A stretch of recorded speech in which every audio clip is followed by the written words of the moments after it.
Welcome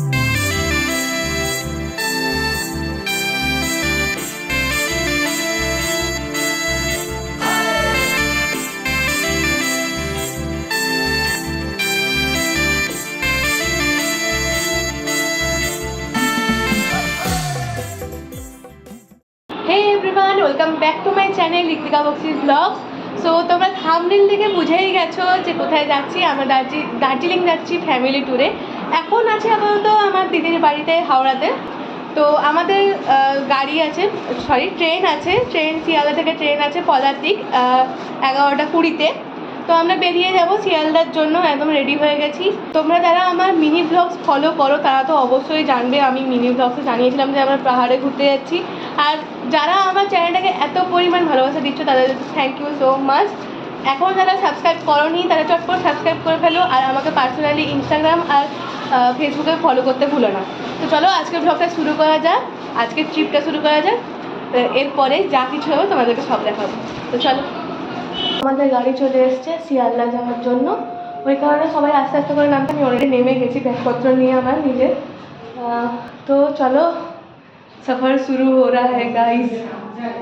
চলো এখান থেকেই সফর শুরু। এখন যাচ্ছি আমরা শিয়ালদা স্টেশন। তোমাদেরকে বললাম আমাদের শিয়ালদা স্টেশন থেকে ট্রেন আছে এনজিপি পর্যন্ত পদাতিক। ওই কারণে একটা গাড়িতে করে সবাই ফ্যামিলির মেম্বার্সরা মিলে যাচ্ছি আমরা এখন শিয়ালদা। আমি তো ফার্স্ট টাইম শিয়ালদা স্টেশন যাচ্ছি, আর দার্জিলিংও আমার ফার্স্ট টাইম ঘুরতে যাওয়া। এখন বেরোচ্ছি আমরা দ্বিতীয় হুগলি সেতু। হুগলি সেতুতে প্রচণ্ডই ভিড় ছিল, জ্যাম ছিল। রাতের কলকাতাকে দেখতে দেখতে, রাতের কলকাতার সৌন্দর্য দেখতে দেখতে আমরা যাচ্ছি এখন শিয়ালদা স্টেশন।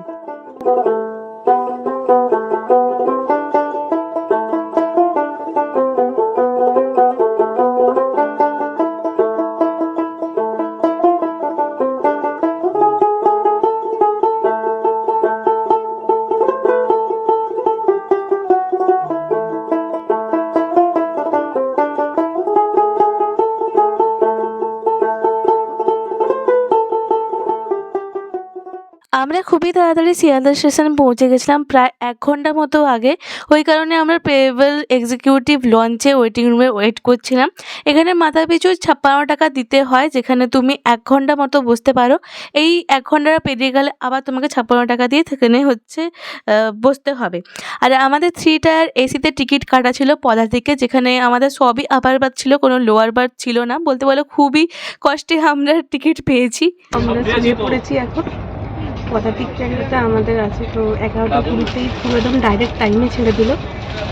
তো আমাদের যা আছে সবই আপার বার্থ, একটাও লোয়ার বার্থ নেই। মারা একটা আলাদা বগিতে হয়ে গেছে, আর এখানে আমরা সবাই আছি। তো এখন আর কিছু কথা বলছি না, পরে একদম সকালবেলা যখন ঘুম থেকে উঠবো তখন কথা বলবো। আর পুরো মাথার উপরেই একদম এসি। এখানে দিদি বসে আছে আর আমি এখানে। চলো সকালবেলা কালকে দেখা হবে।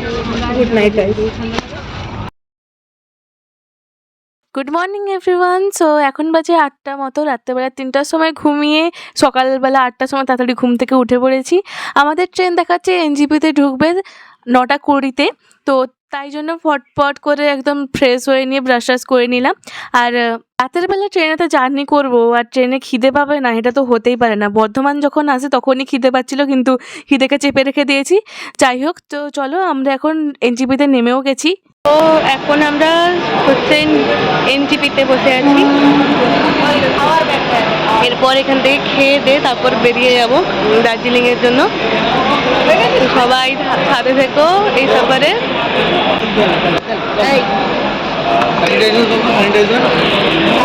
এনজিপিতে পৌঁছে গেছি, আর পৌঁছে গিয়ে এখন আপাতত গাড়িতে লাগেজ আপাতত তুলে দিয়েছি। লাগেজ তুলে দিয়ে এখন একটা নিউ জলপাইগুড়িতেই এসেছি একটা হোটেলে খেতে।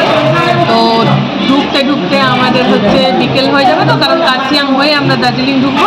তো এখানে আমরা লাঞ্চ করে তারপরে এখানে বেশ ভালোই গরম, এখনো ঠান্ডা জিনিসটা কিছু পাইনি। আমরা দেখে দেখে বুঝতে পারছি ভালোই গরম। তো আমরা অ্যাকচুয়ালি এসেছি ট্রাভেল এজেন্সির সাথে, ওই জন্য সব কিছু সেটেল করা আছে, কোন দিক দিয়ে কী যাবো বা কোন দিন কী শিডিউলভাবে ঘুরবো। তো সাথে থাকো, পরপর ব্লগ আসতেই থাকবে। যেমনটা বললাম তোমাদেরকে, আমরা এসেছি ট্রাভেল এজেন্সির সাথে, তো আমাদেরকে ওই জন্য কিছু করতে হয়নি, ওরাই সব কিছু অ্যারেঞ্জ করে রেখেছিলো, হোটেল থেকে শুরু করে গাড়ি টাড়ি সব কিছুই। তো এখন আমরা যাচ্ছি এনজিপি থেকে কার্শিয়াং হয়ে তারপরে আমরা দার্জিলিং যাব। তো চলো আগে কার্শিয়াংয়ে যে সব সাইট সিন আছে সেগুলো দেখবো, তারপরে আমরা যাব হচ্ছে দার্জিলিং।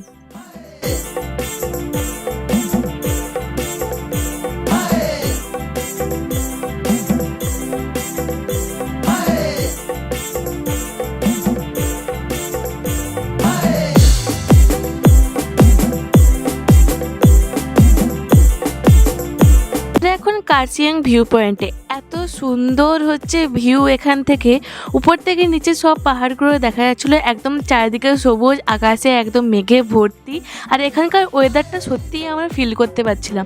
কলকাতায় যেখানে ওয়েদার 40 ডিগ্রি আর এখানে ওয়েদার 18 ডিগ্রি, তো ফিল করাটা একদমই স্বাভাবিক ব্যাপার। এত এনজয় করেছি এখানে, এত সুন্দর হাওয়া দিচ্ছিলো যাতে একদম ন্যাচারাল এসি মনে হচ্ছিলো। দারুণ সুন্দর একটা জায়গা, দারুণ সুন্দর একটা সানি ওয়েদার। এখানকার ওয়েদারটা সত্যিই আমরা ফিল করতে পারছিলাম, এতটাই ভালো লাগছিলো, পুরো ঠান্ডা ঠান্ডা হাওয়া। এখানে কিছুক্ষণ থেকে এখানে কিছু ফটো টটো তুলে তারপরে আমরা রওনা হলাম দার্জিলিংয়ের দিকে।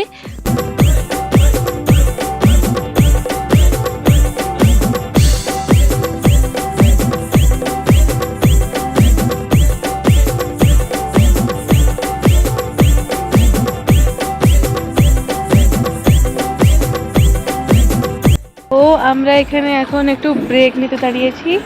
আমাদেরকে যারা নিয়ে যাচ্ছেন গাড়ি চালিয়ে তারা এখানে খাবেন। আর এত সুন্দর ঠান্ডা হাওয়া, মানে কলকাতার গরম, দাঁতনের গরম থেকে একদম হচ্ছে ঠান্ডা। ও দারুণ ফিলিং লাগছে, একদম সেরা। হাওয়াটা এত সুন্দর, মানে হাত পা শিরশির করছে ঠান্ডাতে, এত সুন্দর হাওয়া। এখানে একটু ব্রেক নিব, কিছু রিলস টিলস শ্যুট করবো, যেটা তোমরা ইউটিউবেও দেখতে পাবে, আমার ইনস্টাগ্রামেও দেখতে পাবে। তো ব্রেক নিয়ে আবার রওনা হবো দার্জিলিংয়ের দিকে।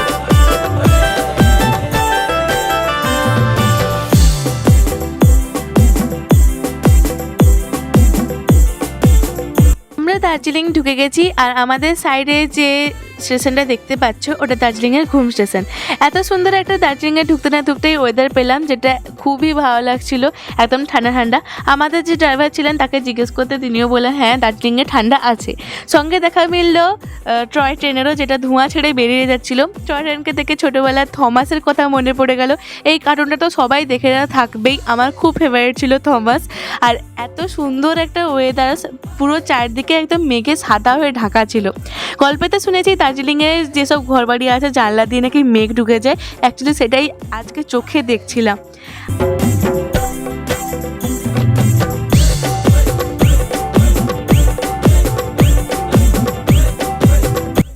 দার্জিলিং পৌঁছে গেছি, আর তোমাদেরকে এবার রুম টুরটা করাবো। আর আমাদের রুমটা যেখানে পড়েছে, মানে হোটেলটা যেখানে, পুরো একদম ম্যালের পাশেই, তো ওই জন্য বেশি একটু শোর সারাওয়া শুনতে পাচ্ছ। আর এদিকের একবার ভিউটা দেখে নাও, এই সাইডে খুব সুন্দর ভিউ। আর তারপরে আমি তোমাকে রুম টুরটা দেখাচ্ছি। কিন্তু মানে পুরো মেঘে একদম ভরে গেছে, আজ প্রচণ্ড ঠান্ডা লাগছে। আমি ভেবেছিলাম যে এত ঠান্ডা হবে না, কিন্তু প্রচণ্ড ঠান্ডা হচ্ছে। ভিউ মাথার উপর দিয়ে পুরো হচ্ছে চলে যাচ্ছে, মেঘ চলে যাচ্ছে। ভিউটা খুবই সুন্দর, কিন্তু এখন পুরো মেঘে ঢাকা আছে বলে দেখা যাচ্ছে না কিছু, তাহলে খুবই সুন্দর। চলো তোমাদেরকে এবার রুম টুরটা দিয়ে দিই। সো এই হচ্ছে রুম, 3 বেডেড। আমি আর দিদি আর শুভদাদা এই রুমটাতে থাকবো। এখানে বাথরুম, শুভদাদা এখন ফ্রেশ হচ্ছে, তো ওটা এখন দেখাতে পারছি না। এই হচ্ছে একটা মিরর এখানে, আর আমি এই যে এখানে আমি একটু ফ্রেশ হয়েছি, বাট আমাকে স্নান করতে হবে, টায়ার্ড নাহলে কাটছে না। আর এখানে আপাতত ট্রলি ব্যাগগুলো রেখেছি। এখানে একটা হ্যাঙ্গার আছে জিনিসপত্র ঝুলানোর জন্য। এখানে টিভি আছে একটা। আর এখানে দেখছো তো পর্দাগুলো খুবই সুন্দর, আমার পর্দাগুলো খুবই ভালো লেগেছে, এটাও বেশ সুন্দর। আর পর্দা এখানে খুললে এইরকম ভিউটা দেখা যায়, এইরকম ভিউটা দেখা যায়। যাচ্ছি এখন আমরা হচ্ছে যাচ্ছি এখন হচ্ছে আমরা মেলে কি করতে, ঘুরতে। আর দিদি বলছিল যে হোপের সামনে নাকি ফটো না তুললে দার্জিলিং ঘোরা নাকি ব্যর্থ। তো চলো মেল ঘুরে আসি, দেখি কেমন কি। যাচ্ছি এখন মেল ঘুরতে আর কেনাকাটা করতে। তো আর দিদি বলে নাকি দার্জিলিংয়ে এসে হোপের সামনে না ফটো তুললে নাকি দার্জিলিং ঘোরা ব্যর্থ। তো চলো দেখি কি হয়। আর হোপের সামনে তো সবসময় দেখি ভিড় লেগে থাকে। চলো আমরা মেল ঘুরে আসি, তোমাদেরকেও ঘুরে নিয়ে আসি। আমরা যে হোটেলটা স্টে করেছি ওই হোটেলটার নাম মিল্কি ওয়ে। আর ওই হোটেলটা আছে হচ্ছে ম্যাল রোডের একদম উল্টো দিকে। তো ম্যাল রোডের উল্টো দিকে থাকায় আমরা যাচ্ছিলাম ম্যাল রোডের পিছন দিক দিয়ে, একদম খাড়া রাস্তা, যে রাস্তাটায় উঠতে একদম সবার দম বেরিয়ে গেছে। আর ওখানকার ডগগুলো এত কিউট, পুরো ঘরে যেসব ডগ থাকে সেই সব ডগের মতো। এখানকার বাজারে সারাক্ষণই নাকি এরকম ভিড় থাকে, আমি শুনেছি এটা, আর আজকে সেটা চোখেও দেখে নিলাম। এপাশে সব হচ্ছে মোমো, চাউমিন, এই সব হচ্ছে দোকানগুলো আছে। আর দার্জিলিংয়ের মোমো না খেলে দার্জিলিং ঘোরা একদমই ব্যর্থ। এর সামনে তো ফটো তোলার জন্য একটা আলাদা রকমেরই ভিড়, ওই কারণে আমি ফটো তুলিনি। আর আমার ভ্লগসগুলো যদি তোমাদের ভালো লেগে থাকে অবশ্যই আমার চ্যানেলটিকে সাবস্ক্রাইব করে ফেলো। আর পাশে যে ছোট্ট মতো ঘন্টিটা আছে ওকে প্রেস করে দিও, যাতে তোমরা আমি যাই পোস্ট করি না কেন তোমরা সরাসরি দেখতে পাও। তো চলো পরের ভ্লগে দেখা হচ্ছে, আজকের জন্য এতটাই, টাটা।